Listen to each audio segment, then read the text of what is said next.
আমার প্রিয় বন্ধু, মনে রাখবেন, জীবনটি একটি অভিযান। এটি একটি সমর্থন ও প্রেরণাদায়ক অভিযান, যেখানে আপনি আপনার লক্ষ্যে ধীরে ধীরে অগ্রগামী হচ্ছেন। এই যাত্রার মাঝে অবসানের দিকে অবাক হতে হবেন না, কারণ আপনি একটি বুদ্ধিমান ও সাহসী মানুষ। বুদ্ধিমানতা একটি শক্তি যা আপনাকে সমস্যার সম্মুখীন অন্বেষণ করতে সাহায্য করে। যেখানে অন্ধকার আছে, সেখানে আপনি আলোর বাতি হতে পারেন। আপনি প্রতিদিন নতুন জ্ঞান অর্জন করতে সক্ষম। আপনি চোখ উঠিয়ে আপনার প্রশ্ন সামনে তুলে আনতে সক্ষম।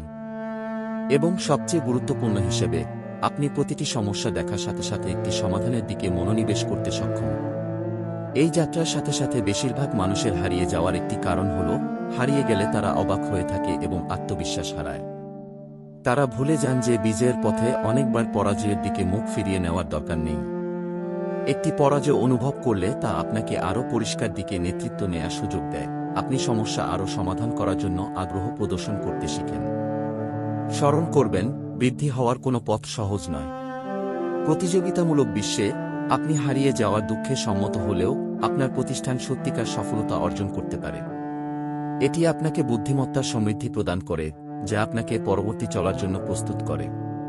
যখন অভিজ্ঞতা বা বিজয়ের পথে হারায় যাওয়া অবস্থা উৎপন্ন হয়, তখন আপনাকে মনে রাখা প্রয়োজন যে প্রত্যেক নিখুঁত পথের একটি হল বিজয়ের পথ, যখন আপনি পূর্ণতা পেতে পারেন। আপনার পরাজয় আপনাকে অনুভূতি দেয় যে আপনি যখন একটি নিখুঁত পথে গেলেন, তখন আপনাকে অনেক কিছু শেখানো হয়েছে। এটি একটি প্রকৃতির পদ্ধতি, একটি মূল্যবান অভিজ্ঞতা। বিজয়ের পথে প্রবেশ করার জন্য আপনার উৎসাহ ও সাহায্যের প্রয়োজন আছে। আপনার মূল্যবান স্বপ্নগুলি বাস্তবায়িত করার জন্য আপনার আশা এবং সঙ্গীত আবশ্যক। আপনার স্বপ্নের পূর্ণতা পেতে আপনার স্বপ্নগুলি বাস্তবায়িত করার জন্য আপনার সঙ্গীত এবং আশা মিলিয়ে নেওয়া দরকার। সফলতা একটি পথভ্রষ্ট পথে আপনার অনুভূতি প্রতিকূল হতে পারে। এটি অনেকটা একটি যোগাযোগ খোঁজার মতো। আপনি প্রত্যেকটি অবস্থায় শক্তিশালী থাকতে পারেন। বুদ্ধিমান হওয়া মানে প্রতিটি অবস্থায় অনুভব করা এবং তার জন্য একটি সমাধান অনুসন্ধান করা। চলুন আমরা সমস্যা নিয়ে ধৈর্য ধরে সামনে নেই। আমরা সমস্যা দেখব এবং তাদের সমাধানের দিকে চেষ্টা করব। বুদ্ধিমান হওয়ার সাথে সাথে আমরা সমস্যার সমাধান খুঁজে পাব। আমরা নিজেদের এবং আমাদের সম্প্রদায়ের জন্য একটি ভালো ভবিষ্যৎ নির্মাণ করব। শেষে আমি আপনাদেরকে আশা করছি আপনি এই প্রেরণামূলক মন্ত্রটি মনে রাখবেন এবং আপনার লক্ষ্যে পৌঁছানোর প্রতি আত্মবিশ্বাস এবং আগ্রহ অবিচ্ছিন্ন থাকবে। সফলতার পথে যাত্রা শুরু করুন এবং মনে রাখুন, বুদ্ধিমান মানুষরা কখনোই অবসাদে পড়ে না। অবশ্যই, একটি বুদ্ধিমান মানুষ সবসময় আশা এবং স্বপ্ন নিয়ে আগ্রহী থাকে। তার মধ্যে হারানোর বজায় রেখে প্রতিটি অবস্থায় শিক্ষা গ্রহণ করে, প্রতিটি অনুভবের মূল্যায়ন করে এবং পূর্ণতা পেতে প্রচেষ্টা করে। সমস্যাগুলি হয়ে থাকবে, তা অনিবার্য। কিন্তু আপনার উদ্যোগ, ধৈর্য এবং আত্মবিশ্বাস আপনাকে সমস্যা সমাধানে সাহায্য করবে।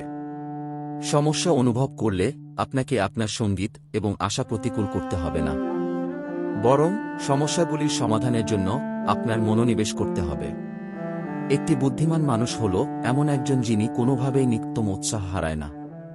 তারা প্রতিদিন নতুন উদ্যোগ নিয়ে স্বাগত জানানোর প্রস্তুতি করে এবং বিপজ্জনক পরিস্থিতিতেও আত্মবিশ্বাসের সাথে চলার দক্ষতা অর্জন করে। সম্পর্কে ধরে রাখা উচিত যে সফলতা এবং পরাজয় একই রকম প্রক্রিয়ার দুই পাশে দাঁড়ায়। পরাজয় আপনাকে আরও বুদ্ধিমত্তা এবং প্রতিস্থান লাভ করার সুযোগ প্রদান করে, এবং সফলতা আপনাকে প্রতিটি অবস্থায় শক্তিশালী হতে সাহায্য করে। শেষে আমার অনুরোধ আপনাদেরকে এই মন্ত্রটি মনে রাখার জন্য উৎসাহিত করা। আপনার বুদ্ধিমত্তা, ধৈর্য এবং আত্মবিশ্বাস আপনাকে সফলতার পথে পরিচালিত করবে। প্রতিটি সমস্যা একটি সমাধানের দিকে পরিণত হতে আপনাকে পরিচিত করা উচিত। ধন্যবাদ যে আমি আপনাদের সাথে এই মন্ত্রটি শেয়ার করতে পারলাম। সফল হন এবং আগ্রহ ও উদ্যোগের সাথে এগিয়ে যান।